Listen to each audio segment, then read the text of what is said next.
transformation in practice, and we're going to have a couple of case studies about particular projects and a panel discussion around that, and then a further presentation, and then a further panel discussion. We want this to be an interactive session as well, so as you're listening to the presentations, think up if you have any burning questions that you would like to put to the panel or to the presenters, and I will be giving you the opportunity to do that.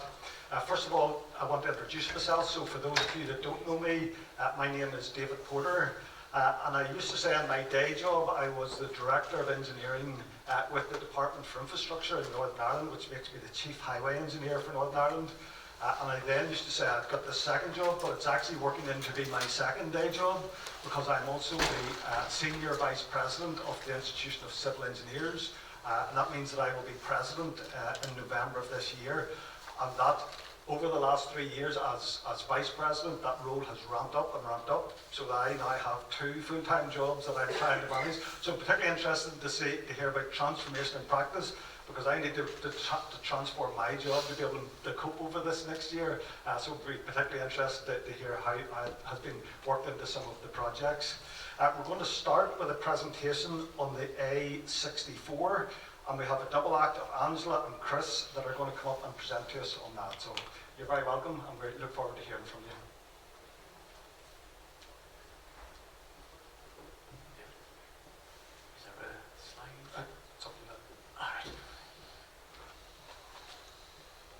Good afternoon. Quick introduction, I'm Chris Wright. I'm Regional Contracting Director for Tarmac in the north of England. Afternoon everyone, I'm Angela Halliwell. I'm Head of Carbon, Climate and Air Quality at National Highways. What we're going to discuss today is a project that our 2 teams worked on together at the back end and delivered in October 2024, which is, you can see from the screen, high performance, low carbon pavements. What we're going to do, I'm going to click on the next slide, and we'll start off with a quick video which will give you an overview of what our teams delivered.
Fantastic, thank you. We really wanted to start with a video because a core theme of what we wanted to discuss today is delivery. How do we take a strategy through to something that we can actually see and actually do? So back in 2021, National Highways published their net zero plan, had 3 core areas. Net zero in our corporate emissions by 2030, net zero emissions by 2040 construction and maintenance, and road user in 2050. Now, within our net zero plan, we had an ambition to have a near net zero concept scheme in asphalt by 2024. So if we take a step back and go along a little bit of a journey, I got invited to a Tarmac event in Durham in 2023. A very cold, rainy day in Durham, but they were showing some Tarmac, were demonstrating some of their innovations, so that's their materials, their low carbon materials and the plant that they could use. And it was from that initial site visit up in Durham that we decided to work together to deliver the near net zero concept scheme. And for us, it was a real challenge. So where we put there, the art of the possible, we set our teams in Yorkshire North East and our supply chain, Tarmac and others, what can you do differently? Pick apart every piece of this scheme. What can you do differently around materials? What can you do differently around plant? What can you do differently in terms of planning of the works? can you push for a weekend closure and look at the benefits that that could bring us? So over the course of some time, I'm not going to spoil all the information, the teams really worked together, but it was collaboration. It was pure collaboration between National Highways and our supply chain and our regional colleagues to go, what can we do differently? And when the answer came back at we can't do something, we said, go and look at it again, and we will look at every opportunity for this. So it really met all of our key drivers within highways. So not only did we have a near net zero concept scheme with a significant carbon reduction, it is actually now the smoothest piece of pavement that we have out there on the strategic road network, which has other wider benefits, right? So noise, it's a smoother journey for our customer. There is less noise. And it's really then looking at that long-term impact. It also has a higher quality because of the reduction in joints. This means that we have to go back less frequently to do maintenance or replace this, therefore further reducing the carbon footprint with regards to it. But before I pass over to Chris to go through the details of what actually happened on this scheme, one of the things, I joined Highways 3 years ago. I hastened to add, so I've not been here too long in the highways world. But 3 years ago, the most common thing I hear is standards. We cannot do something because of your standards. Your standards are the blockers. Whereas actually, I think what this scheme actually proves is we can do things. This wasn't within our standards. There was a departure required to deliver this work. But through that collaboration, through that early engagement, we got that departure from our colleagues in SES, and it meant that we could deliver this to be our near net zero concept scheme. So I'm going to stop talking and hand over to Chris to go through some of the details. Okay, thank you. So before I go through the detail, I'm just going to echo three principles that underpin successful delivery of the project. The first one was that as a solution, we wanted to make sure we considered every aspect of the process. So that's from rock extraction right the way through the process of crushing the rock, processing the rock, manufacturing the asphalt, transporting the asphalt, and then what you actually see on site, laying the asphalt. So every aspect considered.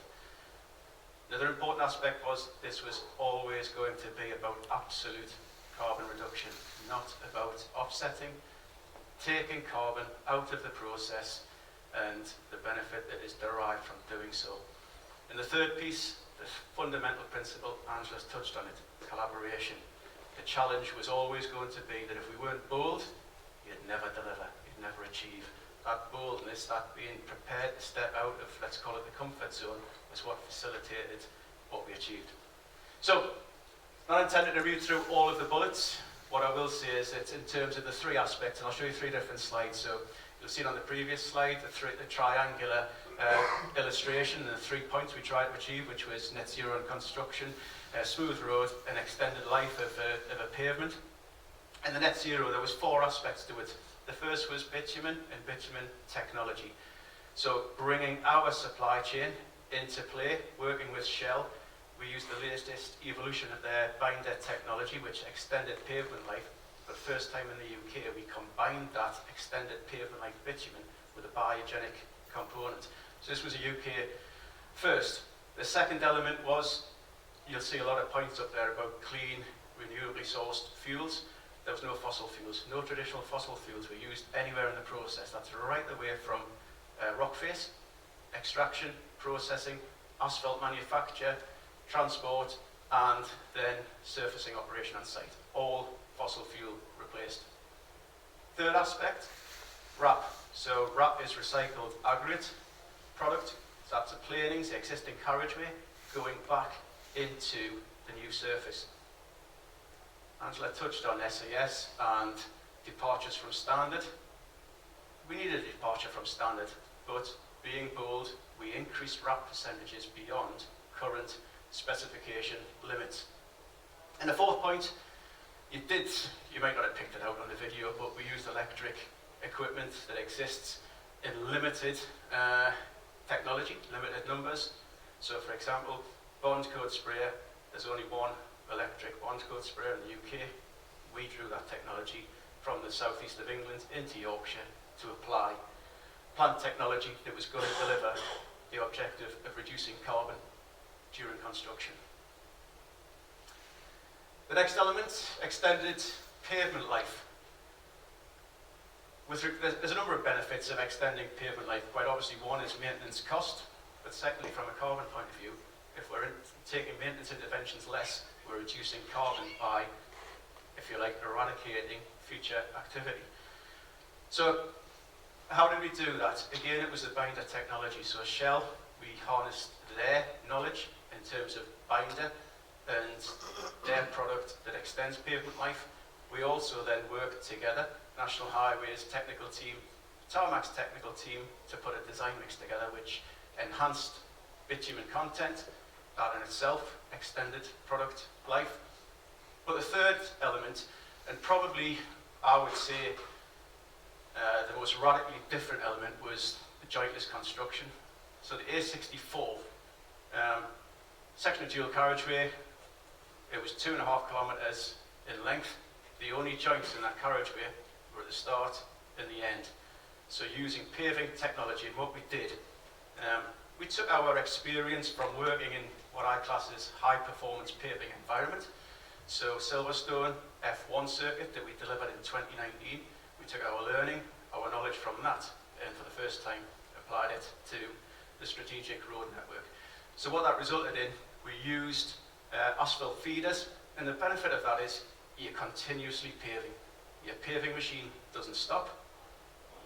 Also, what it stops is the need for a wagon to back onto a paver. Every time a wagon backs onto a paver, it makes contact with the paver, your screed potentially reflects a ripple in the mat. So we're removing that interface, and that way harnessing the benefits of continuous paving to deliver a smooth road. That smooth road, that jointless technology, provides extended pavement life. Moving on to the smooth road, I kind of touched on where we developed the knowledge, where we developed the experience, and historically in the UK, the smoothness of a carriageway has been measured by a pretty archaic piece of equipment called a rolling straight edge. If you haven't seen it, if you're not familiar with it, it's a great big piece of metal on a load of wheels, and a technician wheels along the carriageway, and it'll ring a little bell if there's, let's call it, undulations in a surface. There's a different measure of road smoothness. There's another measure called IRI, International Roughness Index, and globally, and certainly in my experience, world-class performance in terms of IRI would be a figure of 1. And just for information, the higher the number, the poorer the performance of the pavement, the lower the number, the better.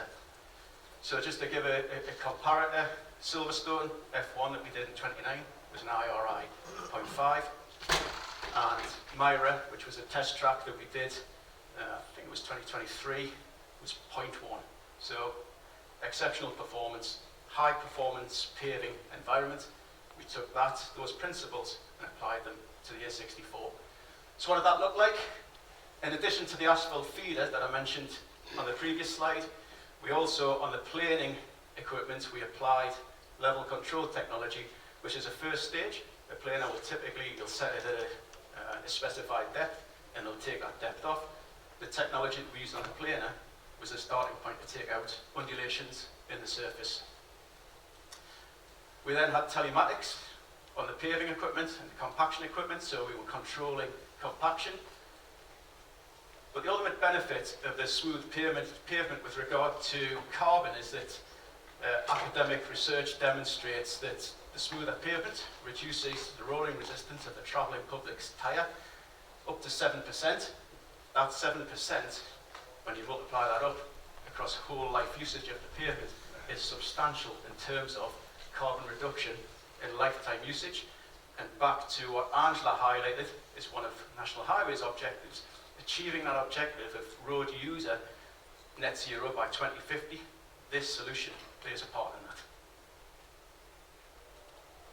So, what did we achieve? So, we set ourselves as a team a target of achieving 70%. We actually achieved 75%. You'll have seen that in the video. World-class performance in IRI. So we measured the existing carriageway prior to start, and the IRI of the existing carriageway was 2.2. We've actually achieved 0.9. And to a large extent what we've done here is just taken off the surface course and renewed it. So pretty, I'll say, exceptional performance. We've set out to achieve extended pavement life in delivering what we've done, in achieving the smooth road, removing the joints. We've achieved that. Productivity. So you can see that section of carriageway there. That's probably about 50% of the carriageway. We did, through the collaboration process, I go back to that point, we had to be bold. Normal working methodology would be 90 possessions. As a team, we pushed the boundaries to get a weekend possession, and we completed 2.5 kilometres, 2 lanes, 1,700 tonnes in one shift on a Sunday. So, overall, shorter timescales on the network, reducing disruption for the travelling public. Thank you. Amazing. So we completed the A64 in Bramham last October, I'm going to say off the top of my head. Yeah. What we then looked at was how do we make this business as usual? What else can we do with working with our supply chain? So we came up with the 10 asks. So what are 10 things that we could ask anyone working with us that they could consider when they're right away from designing through to site planning? So the first one is a really big plea. Engage with us early. The reason why this project was successful was because of the early engagement, and that's early engagement between Tarmac, our wider supply chain, National Highways, but most critically, our colleagues in the standards team. We got them on board, we organised and discussed the departure, it meant that we could move smoothly through the process. There is a key thing we would also like with anybody working with National Highways. Do it right first time. And that's a standard mantra across the construction industry, right? So hopefully that's not us asking for anything outside of the norm. But also to really start to look at, can we minimise virgin material use? And then we put in a couple of things for our core materials: concrete, asphalt and steel. Now, don't get me wrong, this isn't everything that we would like people to do, but these are just 10 prompts that we think we'd like people to consider. I will say, obviously, when we look at concrete, can we move to away, for example, from Chem 1, further down the chain to Chem 2 or Chem 3. With regards to asphalt, I do have to bring this up because that actually says, can we move to cold mix? Now, cold mix is appropriate in some situations, not in everything. The A64 wasn't cold mix because there was a better option available to us, which is what we took. But then we come right way down to site planning, and this is the electric plant, the alternative fuels that Chris mentioned. So these are 10 things that we would like anyone working with National Highways to consider when they're planning our schemes. A little bit hot off the press though. So the A64 demonstrator scheme was a resounding success from us. We got a lot of lessons learned, a lot of learning. And the key thing for us in highways is how can we transition this to BAU? How do we stop them being standalone projects? So I am fairly excited and pleased to say we haven't secured some funding to undertake more demonstrator schemes throughout the interim year, which is 25-26. So that's projects that are already in the pipeline. So we as National Highways know what schemes we are undertaking with regards to resurfacing. This is a real key thing about saying to our supply chain, can you do anything differently? We appreciate there might be a cost premium in the short term, and we are prepared to work with our supply chain to see whether we can fund that in the short term. So if any of you do work with National Highways and look at this and go, hang on, we can do that, or we could do better, then absolutely go and speak to your people within your regions, our regional directors, our operational colleagues, or even come through to myself or the Carbon team, because we are opening the window for opportunities within the next 12 months to deliver projects. So we are going to drive down as much as we can carbon within the projects that we deliver in our operations business in particular in the next 12 months. And that's really fundamental to us because actually that helps with the knowledge, that helps with the lessons learned, that helps with identifying the blockers and unblocking the blockers so we can start to transition and as David mentioned at the beginning, make this transformational, not just a one-off. But that's all from me, so thank you very much for your time. And yeah, thank you everyone. Yeah. Thank you very much for that. Who wouldn't want smoother pavements? Yeah. And actually, your point that you made about how smoother pavements actually benefit others. So sometimes whenever we're talking about net zero and we're focused in as engineers on the carbon implications of the products, it's actually the implications on the wider system that are every bit as important in that. So I thought that was a particularly important point, and one that we might then expand a little bit on whenever we come to the panel discussion. I was also particularly interested then in the challenge aspect of it, challenge all aspects of the project. And again, that's something that we should be alive to, and again, it's something that we'll maybe unpack a little bit more. We're now going to hear from Mashooda and Richard, and they're going to come and talk to us about the Elephant and Castle Station. And then following this, we will have the previous speakers and these speakers for any questions that you might have. Thank you.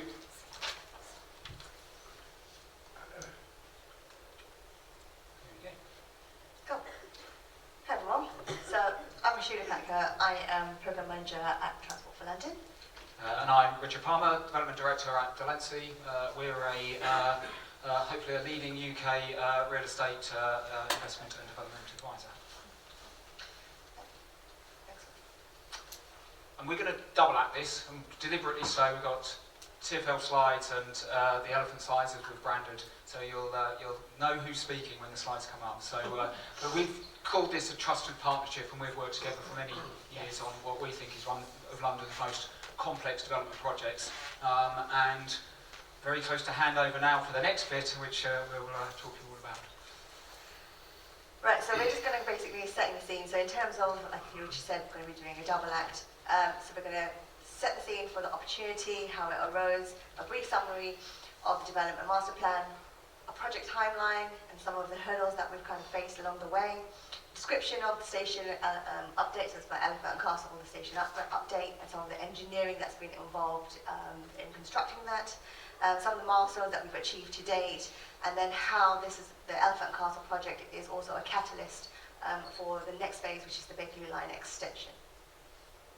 So you'll get used to my cheesy titles, opportunity knocks. So this is very much the Elephant and Castle was designated an opportunity area back in 2004. And the thoughts of regenerating Elephant and Castle came many years before that. And as this slide shows, we like to think that we're in the centre of everything. And I once heard that if you did the geometric centre of the M25, it is Elephant and Castle. So we truly believe we're central London. Right, so a huge change has been underway at Elephant and Castle. So in the past few years, we've seen a number of build-outs. You've got things like developments such as the Elephant Park, the Strata building, One Elephant, etc., and there's quite a few as a mix.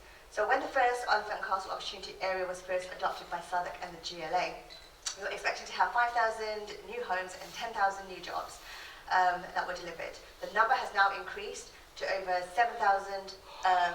That has increased, and it's obviously 7,000 new homes, and obviously is increasing as we go along. Currently, the cumulative of the new build homes already built is about 2,500, and as you see, the numbers are just going to keep going up anyway over the years. Yeah. So over the course, obviously, you've got 10,000 jobs as well, so it's not just the homes, you've got the jobs too, and that you've got the London College of Communication that was going to be constructed right above the Elephant Castle station, and the development itself will also bring in about 2,000 or 50 eateries and new. Well, I'll go through what's You'll go through that in a minute. So I think it's really is a true public-private partnership. Many stakeholders, obviously key one with Transport for London in delivering the new tube station, but also new entry to the rail station. There's the Thames link goes right past the site. The asset is a PRS scheme, private rented scheme for Get Living. We're building a new university for the UAL, 5,500 students coming, and then obviously huge collaboration with both Southwark as the local authority and the GLA. So as a critical transport infrastructure for the Elephant Castle area, obviously we have received a significant part of third-party funding in order to make this happen. We've had the GLA, who's basically given us something from the Strategic Infrastructure Fund. You've got London Borough of Southwark from giving us the SIL contribution, and local developer contributions as well. this project we were hoping to deliver it as one project, but because of the pandemic, and everybody knows that TFL finances, and it's been widely publicised, that we've obviously had difficulties in funding. So what we've had to do is split the project into 2 stages. Stage 1 is what we call the civils element, which is basically constructing the box itself, the station, that box, and the tunnels.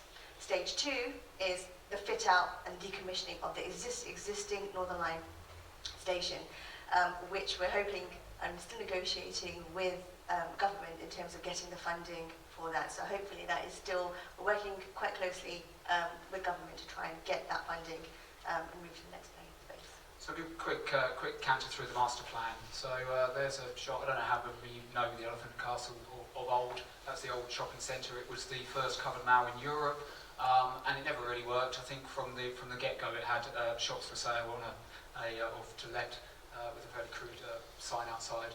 Anyway, it was very much considered, it was very impermeable.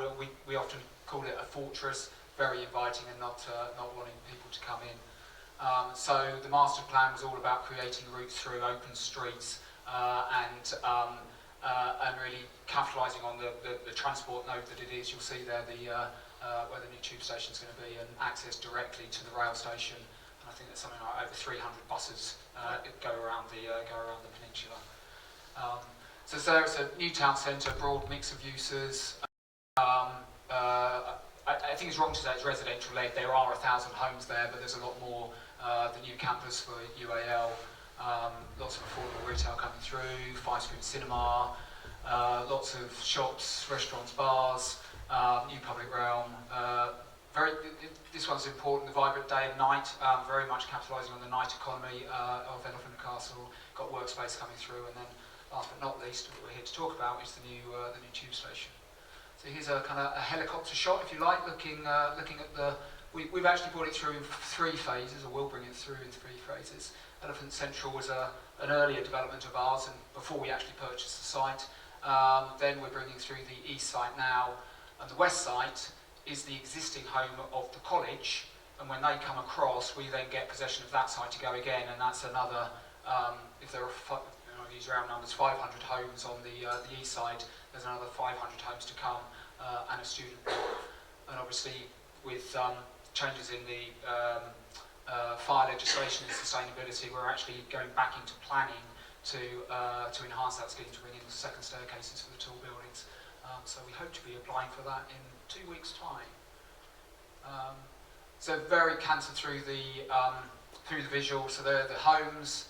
That's the new town square with the mix of retail, F&B and leisure. That's looking back at the cinema. We had a very long journey with what turned out to be London's loudest nightclub, Corsica Studios. So we went through a very big process of how do you bring residential development next to a nightclub that plays at 109 decibels. That was once, as somebody described, that's like putting your ear to a Formula 1 car exhaust. But that's an acoustic box on the back. That's a cut through the university. As I said earlier, 5,500 students and staff coming to there. UAL are, I think they're ranked in the world the 2nd best art college in the world. So we're very excited about those guys coming in. That's a view of the workspace. And this kind of gets to the meat potatoes, if you like, of what we're talking today, the integrated transport hub and the new underground station. So we thought we'd talk now a little bit about the programme. Now, these sort of projects are not for the faint-hearted. I said the opportunity area was designated in 2004. We actually purchased the site in 2013, went on an enormous planning journey, went through the Court of Appeal, we won that, we were successful, and we didn't actually get the consent that we wanted to build until May 21. So there's a lot of discussion about how do you simplify the planning process. To bring 1,000 homes, it took us that journey. That can't be right, and I totally support the government's agenda to try and make the planning process easier. And then we had a little COVID, which particularly with our colleagues at Transport for London, when effectively they had no money, we had to collaborate so closely during that period. Not only were we working at home, but it was, they had no money. We had to find a way through. The 106 was set that we couldn't start until TfL could commit to tunnelling, fitting out and opening the new station. They had no money, so they couldn't do that, but we had to start because we'd been going at this a long time, a lot of money burning, that we had to get this going. So yeah, through collaboration, that's really kind of one of the strengths of this, or what we wanted to bring out today, is that it was the strength of that partnership and actually working through that that enabled it. And I do say, I don't think Elephant and Castle would have come through if it hadn't been for the COVID, because I think it was the intense working at home that actually gave the intensity to get it done. So this is more on the station journey itself. Yes, this is more on the station journey itself. So obviously, here we have the Elephant and Castle opportunity was adopted by the Mayor in 2012 and Southwark. And then basically we work, following on over that, we basically also thought about, well, this is the underground station for the Northern Ticket Hall, but obviously we have a Bakerloo line ticket hall as well. And we know there's a project coming in the future, which is again part of the government's future transport schemes that they want to hopefully implement. So the idea was, how can we actually utilise this space that we've currently got without having to reconstruct a whole new Bakerloo line ticket hall? So we basically started consulting with the Bakerloo Line team in Transport for London to try and figure out how we're going to do that. And in the end, we basically ended up with our current box going 2 floors, 2 stories deeper. So having a developer construct a 5-story basement. And I think you have to contextualise, this is right in the heart of London, as I said before. Exactly. And going from a 3-story basement to a 5-story basement and effectively doubling the size of the subterranean box. Yeah, exactly. And obviously, so the developer had already started doing in 2019, we started doing the design. So we had to, obviously, we weren't that mature in our design, so we had to start working with them and had to write technical notes in terms of how we wanted the specifications to work, and also constructing 3D models and how that would all play out. So therefore, we could actually work together and adopt that once we got the box, and how we could actually utilise that to actually construct our tunnels in the future. Now the next slide is controversial for Mashooda. I had to put a question mark because she wouldn't say when. So we can say when on our bits, and even then I'll put without prejudice. So we will be handing over very shortly the box, and I think your contractor's due to start in September. Yes. The tunnelling, and that will run its course. The thing that we haven't got yet is the funding confirmed for the fit out. And I would say that there's an awful lot of money being put in a box in the ground that you can't use until it's fit out. So we are expecting that come the June spending review that will be announced, and then they'll be able to get on with the fit out and then open, which we hope will be kind of late 29 into 2030, because we can't finish the front corner where the existing station is until that's done, because obviously you can't knock down the existing station until the new is opened. So we get to finish that. And then I talked about the west side, which is where the college comes from. We get to go again. So we won't actually finish until 32. So a project like this is not for the faint-hearted. We acquired in 13, and then near on 20 years later we're finishing. So this is all of our construction work condensed into 18 seconds. That's the demolition. That's this groundworks. You can sort of in the front corner next to the tube, you can see the tube station being built. And these are the towers coming up. And I think I took the clip of this last week. So that's as we stand last week. Almost there. So now onto the station itself. So obviously the Elephant Castle station capacity upgrade is obviously to ensure that our network is sustainable and efficient as possible, and obviously we need to make sure that we're going to be able to deliver for this new demand, which is approximately a 30% increase in utilised in 2031 for the Northern Line.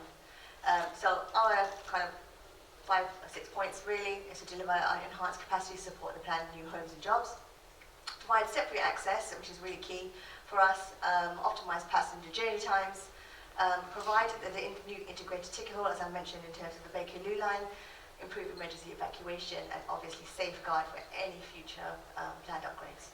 Now I'm going to be a bit more blunt. It's broken. And this was and it was letters from Transport for London at the time of our application. That's what happens if we don't do it by 2031, which isn't far along. So that's why we're very confident that the funding will come through and we will be able to open, because all the new homes and people, they're there, they are being built. Lend-Lease have done, I think, brought through about 3,000 homes since this, as well as the ones we're delivering, so it really is a pressing need. And we talked earlier that initially it was for the Northern Line only, and that's an old CGI for when it was Northern Line only, but then it was expanded. Yeah, exactly. So one of the things that we talked about is, again, investment, infrastructure investment and the development, how we work together. So again, for the Bakerloo line, going 5 stories deep, basically managed to save about 500 million, roughly. Don't quote me. But basically the idea was that we wouldn't have to purchase new land, acquire new land to build a new ticket hall. We wouldn't have to demolish the existing station and start again, especially on where we have a huge development where there will be no space to do that. And again, it's central London, so it would just be hugely costly to do that. And obviously we have a huge bus network around the area, and it would just virtually be impossible. But we also try to integrate that in terms of the scope evaluation that we're currently doing in terms of the fit out, making sure that not just in the civils element, but also in the fit out element, we're also capturing any requirements so that we can actually best make use of the space that we've currently got and the actual utilisation in terms of how we can actually work together with the developer to try and bring equipment in, etc.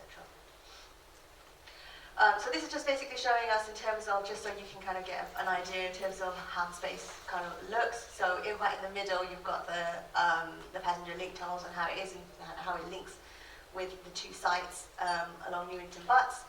The picture on the right is basically showing you what the developer's box looks like, and then that's our new connecting tunnels.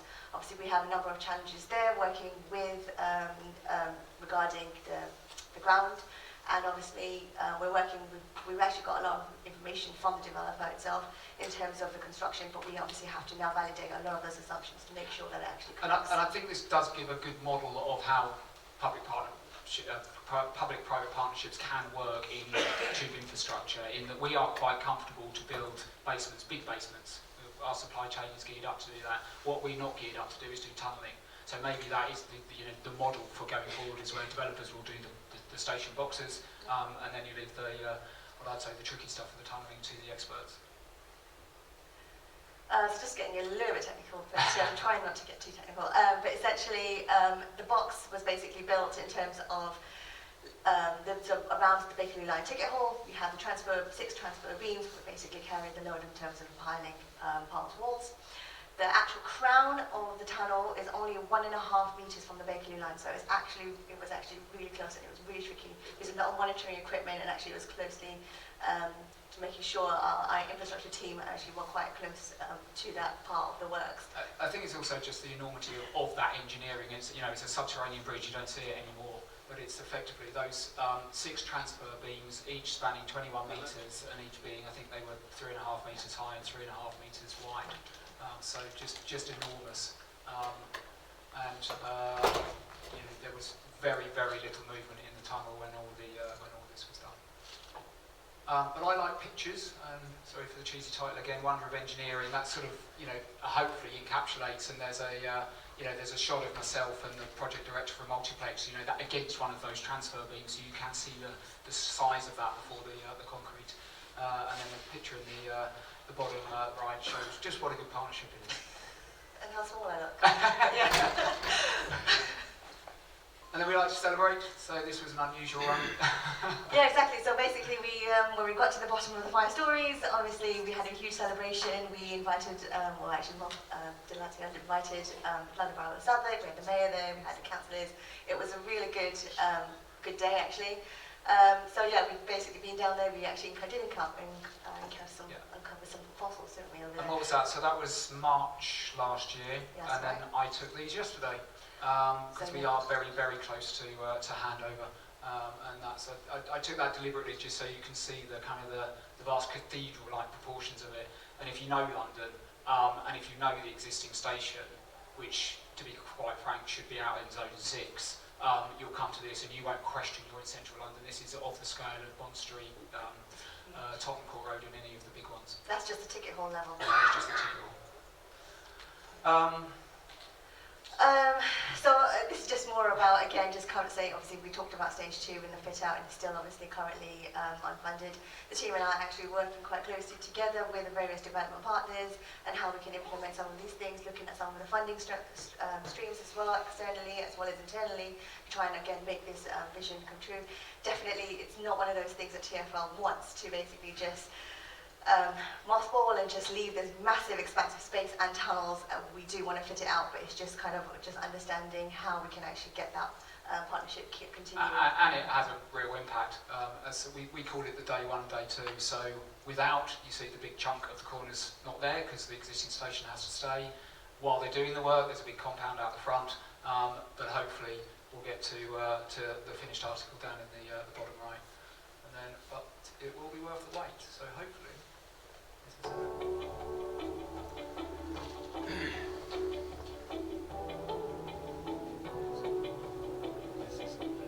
Since it's coming out of the station,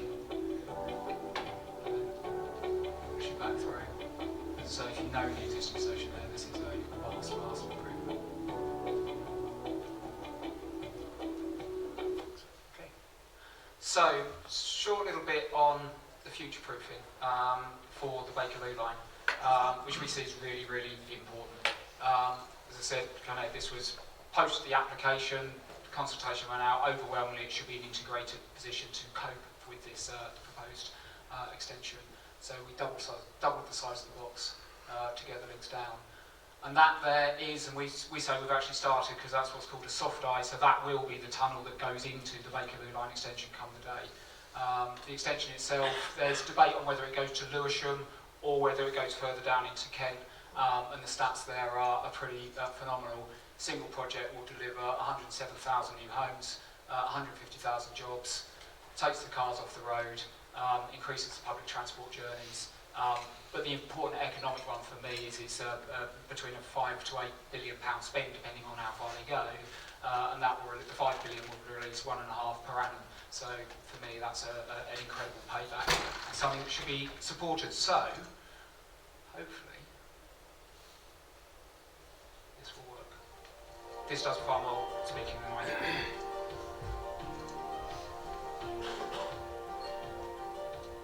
The Bakerloo line is the beating heart of our city. The trains on the Bakerloo line are amongst the oldest, if not the eldest, in Britain. Frequently have to be repaired.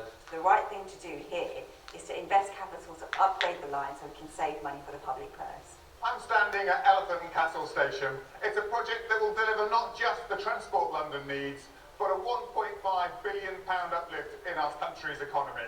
An enabler for something of the order of 150,000 new jobs. And what's fantastic is that the trains will be made right here in the UK, in Gaul, in East Yorkshire. But the other exciting part of the project is to extend the existing line all the way down to Hayes and South East London.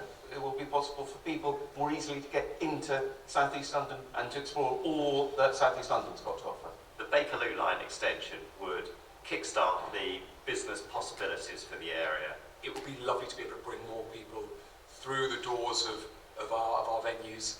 And it would also unlock the development of over 100,000 new homes.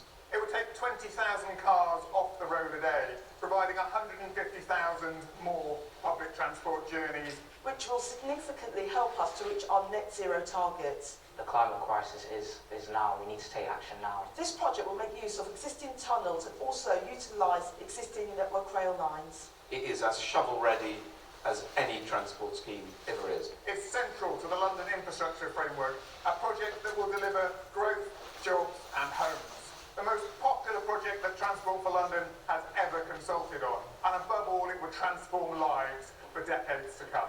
Together with Lewisham, Southwark, Westminster and everyone who lives across the Bakerloo line, we need the government to hear us. With a housing crisis and an urgent need to boost the economy, now's the time to back the Bakerloo.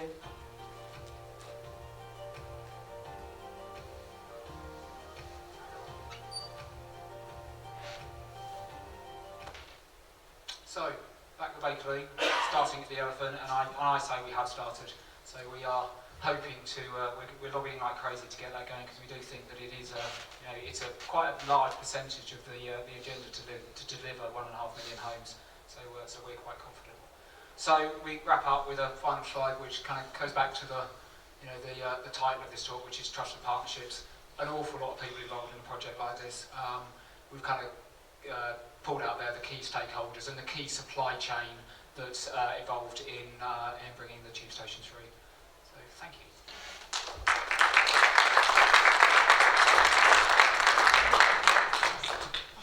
Okay, thank you very much. Grab a seat, grab a seat. I was really struck by some of the huge numbers there. £1.5 billion uplift, 5,500 students, 1,000 housing units, retail, cinema. The one thing that wasn't huge on it was actually the footprint of your site. So that must be a huge challenge to deliver those types of big numbers, and it demonstrates the value of infrastructure even on that constrained site. And we'll maybe unpack a little bit about the partnership working as we go through the questions. Actually, we'll maybe start with that. The sense that I got from the presentation was of a real partnership. You were finishing each other's sentences. you were anticipating each other. It was very, very clear that there was a partnership. How much of that is actually down to the people? Or how can you get that type of partnership working on a project like this? I think I've always taken the approach on something like Elephant that you cannot hope to succeed in something like that if you don't approach everyone with a really open attitude and just a knuckle down to work together. There are so many overlapping stakeholders, different agendas, and if you try and take a position or anything outside of a true partnership approach, you'll fail. And we have been however many years in this, and we're, as I say, just about to hand the box over. And it is, you can see by the dynamic, a very trusted partnership. There were some long roads. It took 5 years. I always say, that's 5 years of my life. I'm never going to get back to get the development agreement signed. And there were some rocky conversations in that, but it was, a genuine trust and belief in what's coming through that I think succeeded in that. And actually, the word partnership is so often used. And if partnership means, as a client, I pay and you get, and then whenever it gets contractually difficult, I pay even more, that doesn't feel like a genuine partnership, and it is something as an industry that we do need to continue to work at, that if we are genuinely going to have projects that benefit developers and benefit authorities or citizens, that we need a better model that actually delivers in a genuinely collaborative way. Thinking of the other project then, you announced that more of these are going to be done, which is a very, very good thing. How do you then encourage others within the department or within your organisation to take the learning from this and apply it to theirs? So yes, delivering more projects is one way, but how do you then move this from these specific pilot projects into the rest of the organisation and even into the rest of the supply chain? Yeah, so I think this, first and foremost, it's communication, right? The more we can say what we've done, share the lessons learned. But I think the demonstrator projects are really important, because otherwise we funded one thing, we get busy, we move on. One of the key objectives about the Future Fund is that we do that analysis to understand how do we transition this to BAU. Is it that we do need to update our standards? Is it that we need to change our method of works? Is it actually that we need to make a business decision that we will move to technologies such as echelon paving? But I think the only way we can do that is to really pick them apart, a bit like we did on the A64, and do full scrutiny of all of the aspects of it, because some things will work, something will have a cost premium, some things actually, because they're quicker, faster, and have longer quality, will actually be lower cost overall. But unless we can truly tell the story about everything and make decisions based upon that, we'll never turn the dial from amazing, that looks great, but we've just defaulted back to business as usual. So I think there's something about having that all-round analysis and understanding, and then once we've done something that works, that's the bit about the communication and sharing it. Yeah. I think that's a hugely important point, just in terms of knowing the cost of something isn't enough. You actually have to understand the benefit of it. Yeah. And something that is slightly more expensive doesn't necessarily mean it's bad, particularly if it gives you a longer term benefit. It's that whole life cost as well. Yeah. What we tend to do, because we focus so much on our OPEX, we really look at, does something cost me £1 more up front? Can we afford that? Whereas actually if we move the conversation to what's the whole life cost of that, what's the whole life impact of carbon, what's the whole life impact of our customer, what's the whole life, co-benefits, the noise, the smoother journeys, the customer impact, and we start to assess things on that whole life, we actually probably would make different decisions. But if you only look at upfront costs, it cost me £1 more. Then in the current fiscal climate, it's like you were not going to pay for it or make Chris, do you change want it. to comment on that? I think just emphasise that point. I think there's got to be a fundamental shift in how we evaluate the value of something. Cost is important, but if we're to incentivise the industry, incentivise innovation, incentivise change, we've got to think differently about how we make those, I'll say, qualitative decisions to go ahead, to do something different, to push the boundaries, to use the cover type of people to make it. And why is it whenever we're in our project work, we sort of just focus in on cost? Because we don't do it in the rest of our lives. There's a whole range of different car manufacturers of all different scales. It's not just the cheap ones that are selling, it's because people go out and make that choice. So why is it whenever we come into construction, do we just get so focused in on cost? It is a real challenge, but it's an evolving challenge. We've got to work at it, and Angela's quite right, you've got to take a broader view that there's multiple objectives to manage. Cost is always going to be important, but when we've got to change an environment, you've got to take consideration of those, but do recognise that it is, let's call it a change of thinking. Cost isn't just the issue. And I think based on that, I think we have to be realistic. Everyone has a budget.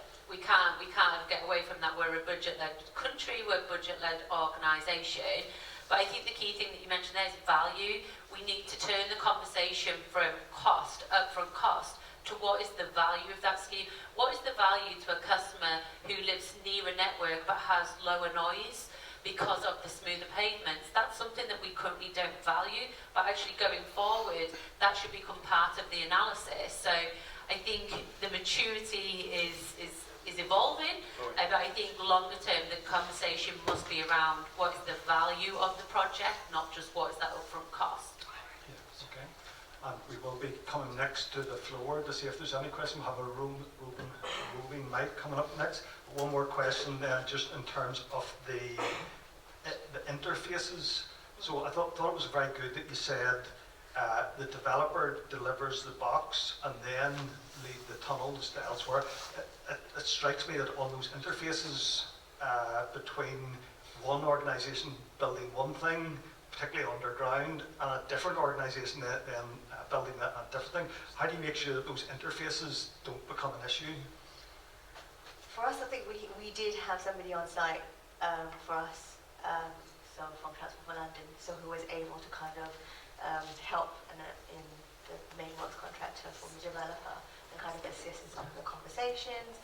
We had a lot of our engineers, actually, there's a lot of site presence from our side as well, so we're always in constant dialogue in terms of some of the communication, the build, and we're doing it. If we see any issues, there's always flagged up, and that's always taken, and we discuss it quite extensively about how we're going to rectify it.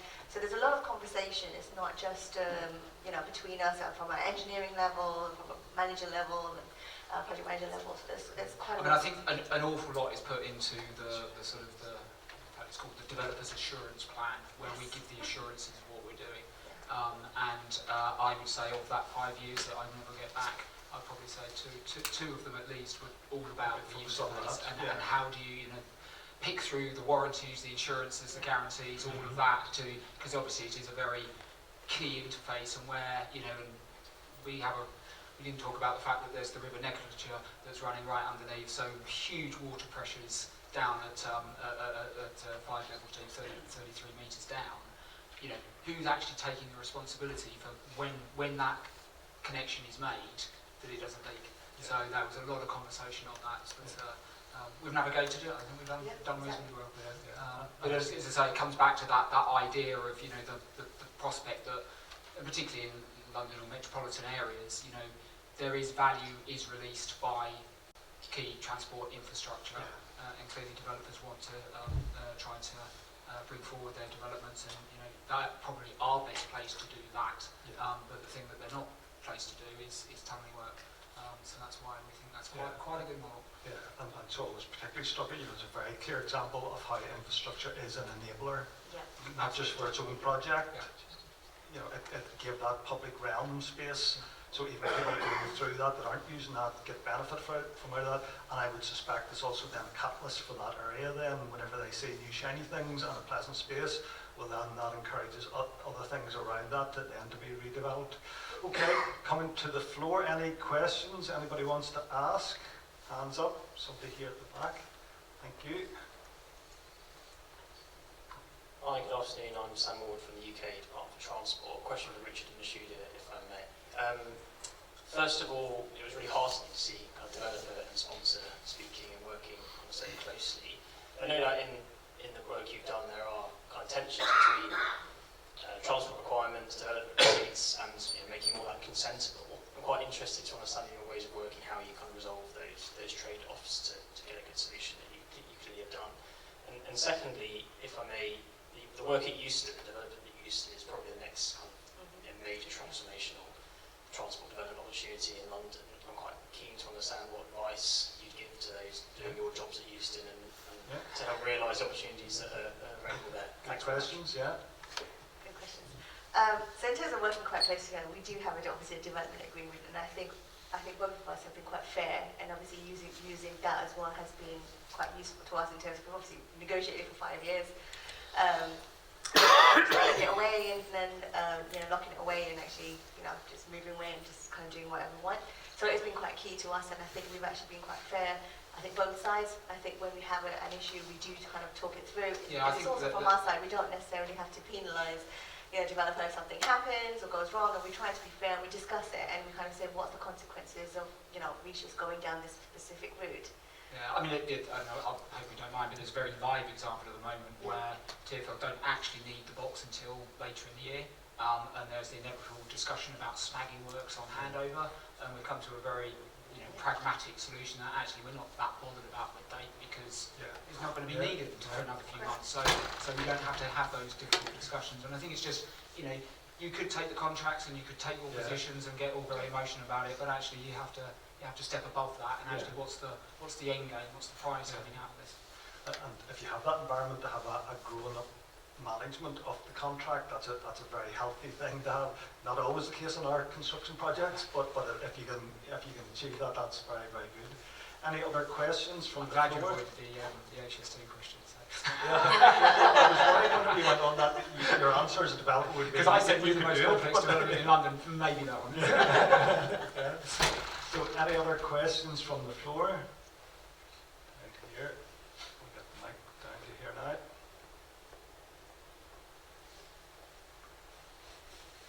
Thank you. Thank you. Really good talk, thank you very much. It's a question for Highways England. That's a really good example of what good looks like. What is your sort of senior management team or whoever it is that deals with these things to duplicate what you're doing? And do you have a time scale for when we should be hearing more than just one case study of your good practice?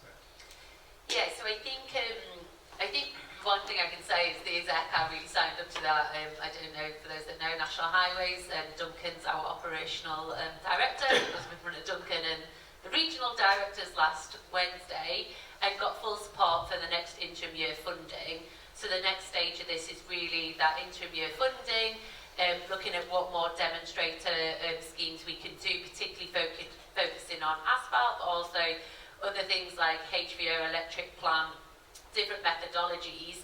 It will be then, as we go through the next year, we'll be bringing in all that learning and analysis about how we then embed it in RIS 3.